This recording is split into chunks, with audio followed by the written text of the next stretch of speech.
40 Hatchet Through a Bloody Aquarium Acrylic Nailer Tutorial by Hotpinkzebrapolish. Hi everybody, in today's video I'm doing kind of a remake of one of my most popular designs ever, and that original design was a knife that went through the nail and it was a red glitter aquarium nail. So this one, instead of doing glitter, I actually used fake blood and some vegetable oil to make the aquarium, and instead of doing a knife just to kind of shake things up a little bit, I did a hatchet. So I hope you guys like this as much as I do, and if you missed that first original video I mentioned, I'll put a link to it in the description box below, and I'll see you in my next video. Bye!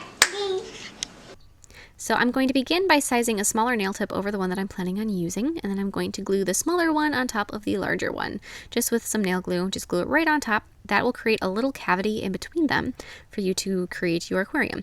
Then I'm going to fill 3 of my sides, or kind of cover 3 of my sides with some clear acrylic. Blend them out so that you don't have that little lumpiness on the sides from the 2 different size nail tips.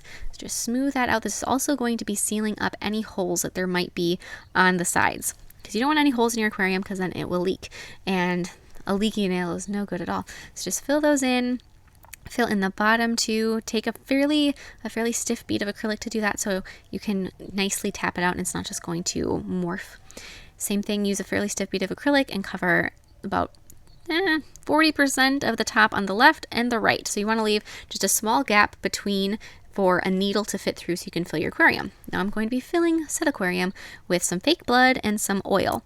And I used fake blood for this because I figured that would be easy, kind of like a, one-step shop. But it did seem to be a bit too thick in my aquarium. So for you guys, I may recommend making some tinted water with some food coloring and just some water to create your fake blood instead of trying to use actual fake pre-made blood, because it was a little more thick, which is more realistic, but it also did not move in my aquarium as much as I wanted it to. So then I'm going to fill the aquarium the rest of the way with just some vegetable oil. And after that is all filled up, so just kind of squirt it in there with any kind of a syringe. Clean off any oil that might be on the surface. Really make sure you clean it off. So use some good nail cleanser. Get rid of any extra.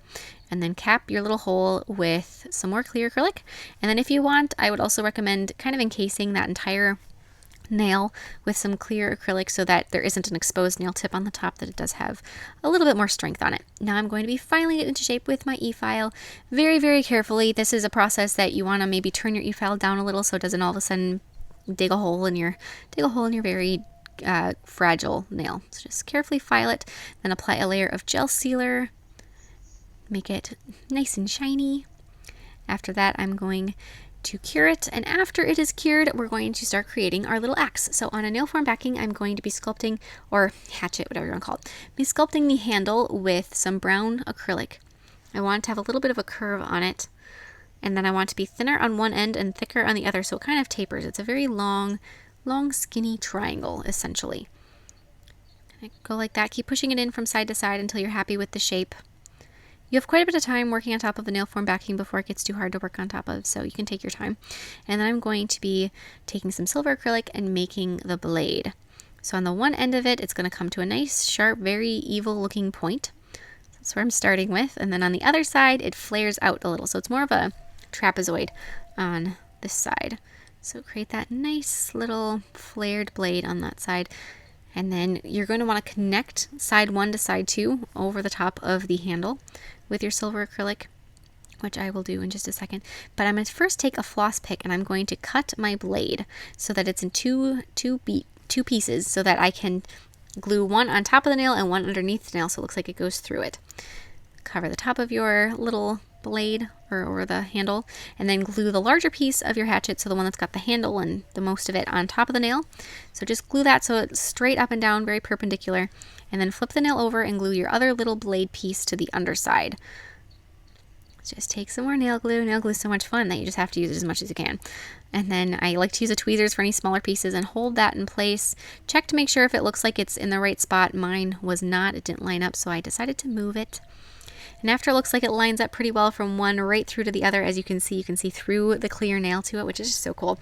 I'm going to secure both the top of the blade, or the top piece of the blade, and the lower piece of the blade with more of the silver acrylic to the nail, so that it's not just going to fall right off. Nail glue isn't very reliable, and so you want to add some acrylic to it as well so that it's a little bit more secure.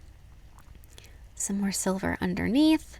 And obviously if you're doing this on a client or on yourself and you can't just pop the nail right off, make sure that when you glue your hatchet down, you glue it past the fingertip so that you can glue the other piece to the underside of the nail. Because if it's within the nail bed area, you can't really do much about that.